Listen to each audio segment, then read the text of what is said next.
Teresa nunca había sido supersticiosa. Al contrario, su mundo se regía por la lógica, por los principios del método científico, por la precisión del lenguaje. Era trabajadora social en un centro comunitario y voluntaria en programas de asistencia para adultos mayores y familias vulnerables. Las supersticiones le parecían residuos folclóricos, vestigios de una humanidad que aún temía a la noche y a los dioses que se escondían en la tormenta. Ella, en cambio, confiaba en el análisis social, en la evidencia empírica, en el testimonio concreto. Por eso, lo que ocurrió aquel verano no solo puso a prueba su cordura, destrozó su fe en las certezas. La pata de mono no fue algo que ella buscara, ni mucho menos que deseara tener. Fue algo que heredó sin querer. Una pertenencia extraviada que terminó en sus manos por accidente o quizá por algo más oscuro. Todo comenzó con la muerte de un conocido lejano, un tal Hilario, un anciano que había vivido solo y fallecido en condiciones extrañas.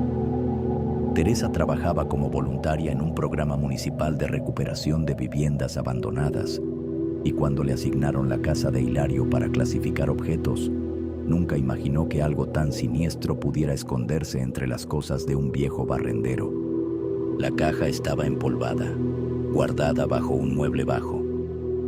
Cuando la abrió, lo primero que sintió fue repulsión. Una garra reseca, pequeña, con los dedos retorcidos hacia adentro como si aún conservara algo de vida. Pensó que era algún tipo de figura artesanal, tal vez una escultura grotesca hecha con resina o cuero viejo. La metió en su bolso con la intención de deshacerse de ella más tarde, pero al llegar a casa, por alguna razón que no supo explicar, la colocó sobre una repisa. Allí quedó, olvidada entre libros, figuras de cerámica y fósiles marinos recolectados en sus viajes académicos. Raúl, su pareja desde hacía 6 años, fue quien la notó primero. ¿Y esto?, preguntó sosteniéndola con cuidado. Una cosa rara que encontré en la casa de un muerto. Pensé que era decorativa. Si te da asco, la tiro. Raúl no respondió de inmediato. Observaba la pata con una seriedad que a Teresa le pareció exagerada. Tenía los ojos fijos, casi reverenciales, como si hubiera encontrado algo sagrado. No es una decoración, dijo al fin en voz baja. Esto es otra cosa. Teresa se rió. No empieces con tus teorías locas. Es un pedazo de chatarra, a lo mejor de algún ritual antiguo. ¿Quieres usarla de pisapapeles? Pero Raúl no se rió. Aquella noche, mientras ella dormía profundamente, él se levantó en silencio, llevó la pata a su escritorio y comenzó a investigar. Raúl era profesor de historia en la universidad. Su especialidad eran las leyendas orales y los rituales indígenas, pero también le fascinaban los límites entre mito y realidad. Durante días, se sumergió en una vorágine de documentos, artículos, libros antiguos y páginas olvidadas de la red profunda. Poco a poco, fue armando un rompecabezas. Encontró un documento fechado en 1905, firmado por un tal señor White en Londres, que describía con detalle la historia de una pata de mono traída desde la India por un sargento del ejército colonial. El objeto, decía el texto, concedía 3 deseos al portador, pero sus consecuencias eran siempre trágicas. Lo perturbador era que ese mismo relato reaparecía en un documento acerca de las selvas del Amazonas. En todos los casos, el patrón era el mismo. 3 deseos, 3 tragedias. Raúl compartió sus hallazgos con Ignacio, su amigo y colega, un investigador de rostro cansado y voz ronca que trabajaba en el Instituto Nacional de Antropología. Ignacio, aunque escéptico, se interesó en el objeto. Prometió rastrear referencias cruzadas en archivos de universidades latinoamericanas. Mientras tanto, la obsesión de Raúl crecía. Dormía poco, comía menos, llevaba la pata de un lado a otro, como si temiera dejarla sola. Teresa, preocupada, le preguntó varias veces si estaba bien. Él sonreía de manera extraña. Decía que sí, que todo estaba bien, pero en su mirada había algo inquietante, una mezcla de expectativa y miedo. Un tema, sin embargo, ocupaba cada vez más sus pensamientos: el matrimonio. Raúl amaba a Teresa, la admiraba, la respetaba, la deseaba, pero había algo que lo inquietaba. Llevaban años juntos, compartían casa, viajes, libros, rutinas, y sin embargo, ella evitaba sistemáticamente cualquier mención al compromiso formal. ¿Casarnos? ¿Para qué?, había dicho ella una vez. Ya estamos juntos. El matrimonio es una trampa legal, un contrato arcaico. Yo te amo así, libre. Raúl asentía, pero el deseo seguía latente. No lo decía, pero lo sentía. Una urgencia invisible, una necesidad profunda de hacer ese amor visible, público, sagrado. Una noche cualquiera, con el corazón cargado de dudas, sostuvo la pata entre las manos. El objeto parecía más oscuro que antes, más pesado. «Deseo que Teresa acepte casarse conmigo», susurró. No ocurrió nada. No se apagaron las luces, no se movió la pata, no se escuchó ningún ruido sobrenatural. Raúl sintió un leve escalofrío y nada más. 2 días después, mientras cenaban en casa, sacó el tema sin pensarlo mucho. «¿Y si nos casamos?».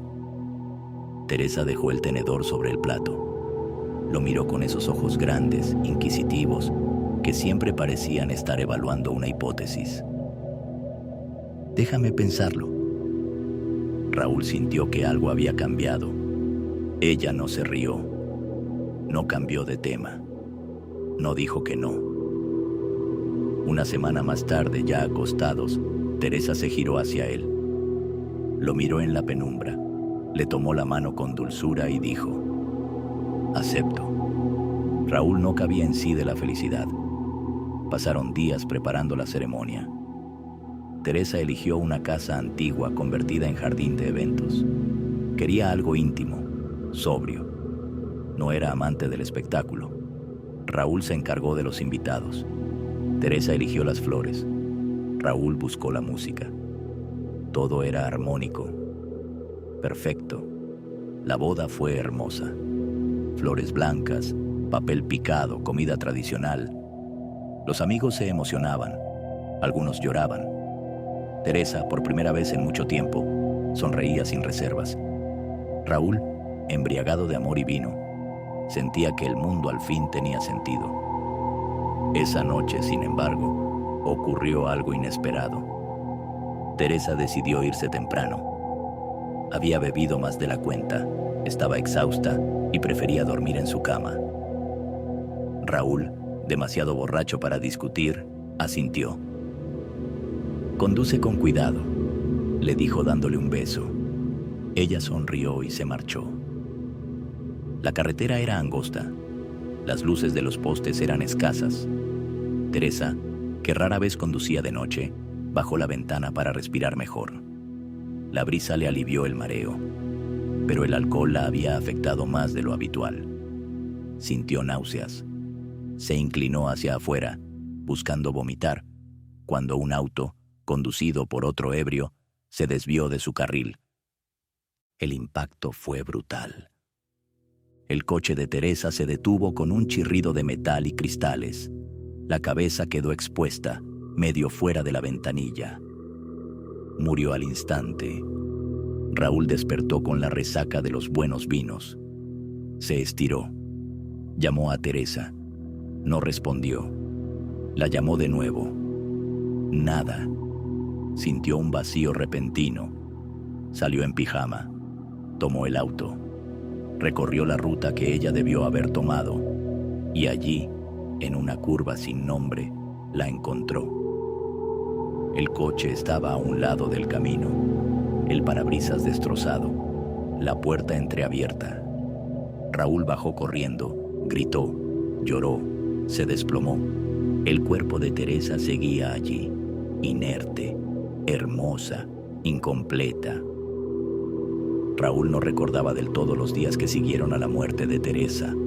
Eran imágenes rotas, voces apagadas, manos que lo tocaban sin que él supiera quiénes eran. Hospital, sedantes, olores a desinfectante, pasillos fríos, una enfermera que le hablaba con voz dulce, como si fuera un niño enfermo. En algún momento firmó papeles, en otro se negó a comer. Todo le sabía a ceniza. Cuando por fin regresó a su departamento, lo hizo acompañado por Ignacio y Rosa, la hija de Teresa. Rosa tenía apenas 24 años, estudiaba literatura y había estado distanciada de su madre los últimos años. Pero la muerte violenta los había unido de manera extraña. Ahora se movía por la casa como si tratara de reconstruir algo roto con los mismos pedazos que ya no encajaban. El departamento olía a ella, a Teresa. Su perfume aún flotaba en las cortinas. Su cepillo de dientes seguía en el baño. Sus notas, sus libros, su taza para el té, el abrigo que siempre colgaba del respaldo del sofá. Raúl no podía soportarlo. Lloraba al ver las cosas más simples. Un mechón de cabello en la almohada bastaba para hacerlo caer de rodillas. Durante días, Mario, el mejor amigo de Raúl, lo acompañó. Jugaban ajedrez en silencio, cocinaban sin hambre, veían documentales con el volumen bajo. Raúl hablaba poco. Solo al anochecer, cuando la tristeza parecía volverse más densa, se animaba a contar. Yo la llamé Mario. Yo hice que muriera, le dijo una noche, con la voz rota. Mario lo miró sin entender. No digas eso, Raúl. Fue un accidente. Pudo haberle pasado a cualquiera. Number no fue un accidente. Fue la pata. Mario se quedó callado. No quería alimentar el delirio, pero Raúl siguió hablando. Le contó todo.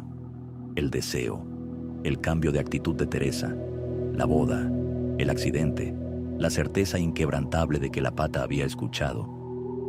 Mario no supo qué responder. Llamó a Ignacio.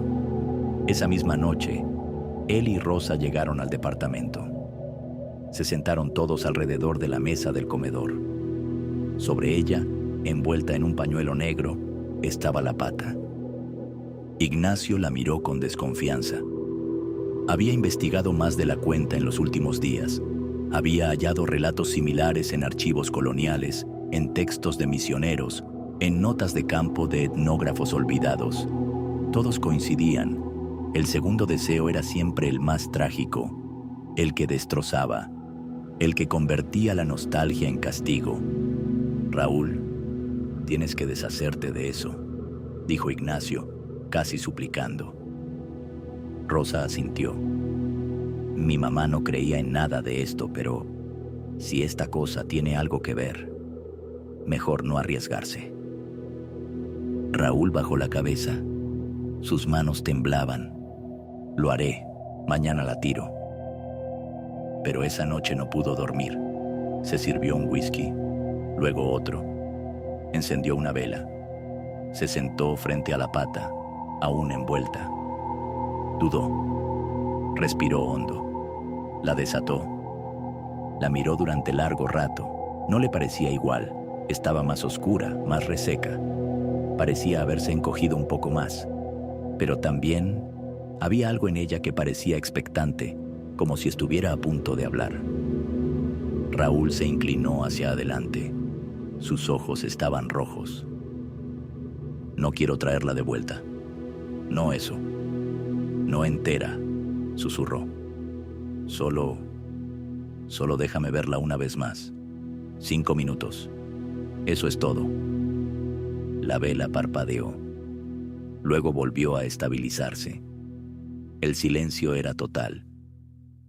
Raúl se quedó dormido sobre la mesa, con la cabeza apoyada en el brazo. A las 3:33 de la mañana, abrió los ojos. Un escalofrío le recorrió la espalda. El apartamento estaba helado. La vela seguía encendida. Pero había algo más, una presencia, una respiración que no era la suya. Giró lentamente la cabeza y allí estaba, sentada en el borde de la cama, con el vestido de bodas arrugado, el cabello húmedo, los pies descalzos. Teresa. Raúl no pudo hablar. Se le atragantaron las palabras. Los ojos se le llenaron de lágrimas. «Me llamaste», dijo ella con voz suave. Raúl cayó de rodillas. «Perdóname. No sabía lo que hacía. Solo quería verte una vez más». Ella se inclinó hacia él. Le acarició la mejilla. Sus dedos estaban fríos, la piel tensa. «No debiste pedírmelo», susurró. Y entonces algo cambió. La voz de Teresa se quebró. Su rostro perdió color. Los ojos se nublaron. El cuello se torció con un crujido leve. La expresión se volvió vacía. Los labios se movieron sin coordinación. «Me dejaste sola», dijo con una voz hueca, lejana como salida de un pozo. «Me dejaste en pedazos». Raúl gritó. La habitación se llenó de sombras. Las paredes parecían vibrar. Las ventanas se empañaron desde dentro. Teresa se levantó, caminó hacia él, pero sus pasos eran torpes, como si flotara. La luz de la vela se extinguió. Raúl se cubrió los oídos, cerró los ojos, cayó al suelo. Teresa había vuelto, no en carne ni en espíritu, sino en una alucinación tan poderosa, tan vívida, que para él fue más real que cualquier recuerdo. No fue un fantasma, ni una aparición sobrenatural, sino una manifestación torcida dentro de su mente rota. Un sueño esquizofrénico inducido por el poder oscuro de la pata que confundía la vigilia con el delirio. En su interior, él realmente la vio, la escuchó, la tocó. Y fue eso, no su ausencia, lo que terminó de destrozarlo. Cuando Ignacio y Rosa llegaron al día siguiente, forzaron la puerta. Raúl estaba en un rincón, acurrucado, temblando, los ojos abiertos, la mirada perdida. Murmuraba palabras sin sentido. Ella vino. Estuvo aquí. Hablamos. La vi. Era ella. Ignacio vio la pata sobre la mesa. Humeaba. No ardía, pero parecía emitir un leve vapor, como si sudara. Ese mismo día, internaron a Raúl en una clínica psiquiátrica. El diagnóstico fue esquizofrenia paranoide de inicio tardío. Irreversible, dijeron los médicos. Lo mantuvieron sedado. Rosa lloró. Ignacio sintió rabia. No podía evitarlo. Algo en su interior, a pesar de todos sus años de escepticismo, le decía que la pata era real, que algo de algún modo se activaba cuando alguien la deseaba con fuerza. Esa noche Ignacio no pudo dormir. Rosa tampoco. Ambos se quedaron en el departamento. Tomaban café en la cocina, mirando la pata sobre la mesa. «Tenemos que destruirla», dijo Ignacio, con la voz grave. «¿Y si no se puede?», preguntó Rosa. «¿Y si solo cambia de manos?». Ignacio frunció el ceño. Había leído eso también, que la pata siempre regresaba, que quien la destruía simplemente aplazaba lo inevitable. Rosa se levantó, caminó hacia la mesa, la miró. «¿Qué vas a hacer con ella?». Ignacio no respondió. La envolvió en una tela negra, la metió en su mochila. «Mañana la tiramos juntos». «¿Sí?». «Sí», dijo Rosa, aunque no estaba segura. Pero al fondo de su mente, como una semilla oscura, crecía una duda. ¿Y si...? Mario no era supersticioso, tampoco creyente. Era, más que nada, un hombre práctico. Siempre había sido el amigo leal, el confidente silencioso, el que observaba desde un rincón sin intervenir. Por eso, cuando Raúl fue internado y la casa quedó en manos de Ignacio y Rosa, Mario pensó que su papel había terminado, que debía alejarse, pero no pudo. Había algo en Rosa que lo mantenía cerca. No era solo la tristeza compartida, era una ternura silenciosa, una necesidad mutua de compañía, de evitar el silencio. Empezaron a verse con más frecuencia. Iban juntos al hospital a ver a Raúl. Aunque él no los reconocía, tomaban café en la cocina del departamento de Teresa, repasaban viejas fotos y hablaban de todo, menos de la pata. Una noche Rosa lloró en su hombro. Lloró sin control, como si hasta entonces hubiera contenido todo. Mario la abrazó. No dijo nada. Solo la sostuvo, temblando con ella. «No sé por qué todo esto se siente como una maldición», susurró ella. «Como si estuviéramos atrapados en una historia que no es nuestra». Mario no supo qué responder, pero esas palabras se le quedaron grabadas. Días después, Ignacio viajó a Oaxaca para asistir a un congreso. Rosa quedó sola en el departamento. Mario comenzó a quedarse más tiempo con ella. Empezó a cuidarla sin que se lo pidiera. Le llevaba comida, le arreglaba el calentador, la acompañaba a hacer trámites. Y poco a poco, sin planearlo, se volvió parte de su rutina. Una noche, al regresar de una larga caminata por el parque, Rosa le dijo: «A veces pienso que si todo fuera distinto, tú y yo podríamos». Mario no la dejó terminar. «No tienes que decirlo», respondió. «Ya lo sé». Se abrazaron. No hubo beso. Solo una cercanía cargada de algo que no sabían si era amor o consuelo. Esa misma noche, Rosa se quedó dormida en el sofá. Mario la cubrió con una manta, apagó las luces y fue a la cocina a servirse agua. Y allí la vio. La caja estaba sobre la mesa, envuelta en la misma tela negra. Ignacio la había dejado ahí antes de su viaje, sin decir nada. Tal vez había planeado tirarla a su regreso. Tal vez no sabía qué hacer con ella. Mario la miró largo rato. Se sentó. Sus dedos tocaron la tela. El corazón le latía fuerte. Pensó en Raúl, en Teresa, en Rosa. Y entonces, sin levantar la voz, con los ojos cerrados, murmuró: «Deseo que Rosa sea feliz, que nunca le falte nada». El silencio fue total. Ni el zumbido del refrigerador se escuchaba. Mario abrió los ojos. La caja no se había movido. La pata seguía allí, quieta, envuelta. Suspiró. Volvió al sofá. Rosa dormía profundamente. Y él, por primera vez en semanas, durmió también. A la mañana siguiente, algo era distinto. Rosa se levantó temprano. Desayunó con apetito. Se vistió con ropa limpia. Se maquilló apenas. Tenía los ojos encendidos, la voz segura. «Estuve pensando», dijo.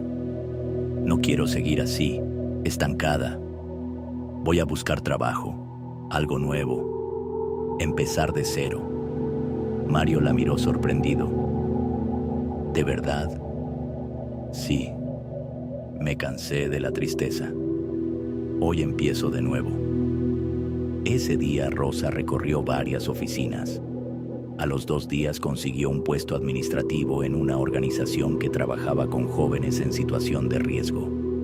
A la semana ya organizaba talleres, diseñaba estrategias, hablaba con pasión. Mario la veía y se emocionaba. Algo se había despertado en ella. Algo bueno. Salían a cenar, reían. Rosa le hablaba de sueños, de futuros, de viajes que siempre quiso hacer. Decía sentirse plena. Decía que todo empezaba a tener sentido. Pero no duró. La transformación fue lenta, apenas perceptible al principio. Rosa comenzó a trabajar más horas. Ya no tenía tiempo para cenar con Mario ni para hablar por teléfono con Ignacio. Decía estar ocupada, apasionada con sus nuevos proyectos, pero algo en su voz comenzaba a sonar diferente, más rápida, más ansiosa, más aguda. Mario lo notó una noche en que pasaron por ella a la salida de su oficina. Rosa hablaba sin parar, como si temiera quedarse en silencio. Sus pupilas estaban dilatadas. Tenía movimientos nerviosos, compulsivos. Cuando Mario la abrazó, percibió un leve temblor en su espalda. ¿Estás bien? Sí, solo cansada. Hoy fue un día muy intenso. Pero la intensidad no bajó. Al contrario, aumentó. En las semanas siguientes, Rosa desaparecía por días. Decía estar en talleres, en retiros, en capacitaciones. Mario comenzó a preocuparse. Ignacio, que ya había regresado, también. Ambos intentaron hablar con ella, pero Rosa se volvió esquiva, defensiva. ¿Qué pasa con ustedes? ¿Por qué me vigilan? Estoy bien. Una noche, Ignacio fue al departamento y la encontró sentada en el suelo del baño, con los ojos vidriosos, el maquillaje corrido y la mirada perdida. En su mano sostenía una bolsita de plástico vacía. En la otra, un encendedor. ¿Qué estás haciendo, Rosa? Ella lo miró como si no lo reconociera. Estoy feliz, Ignacio. ¿No lo ves? Soy feliz. Ignacio se arrodilló frente a ella. ¿Qué estás usando? Nada que no usen todos. Todos lo hacen. Todos necesitan algo. ¿No tú? ¿No Mario? Ignacio la abrazó. Ella se dejó caer sobre su pecho como una niña. No me quiten esto, por favor. Es lo único que me hace sentir... No terminó la frase. Se quedó dormida. Después de eso vinieron los intentos de ayudarla.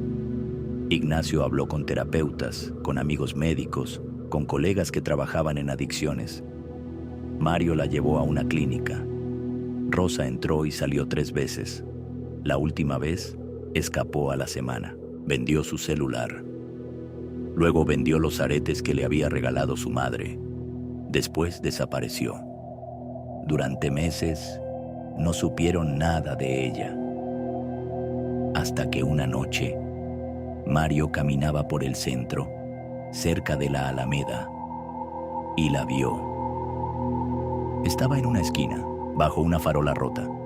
Llevaba un abrigo sucio, sandalias rotas, y los ojos tan hundidos que parecían no pertenecerle. Tenía el cabello enredado y en las piernas moretones. Se acercó.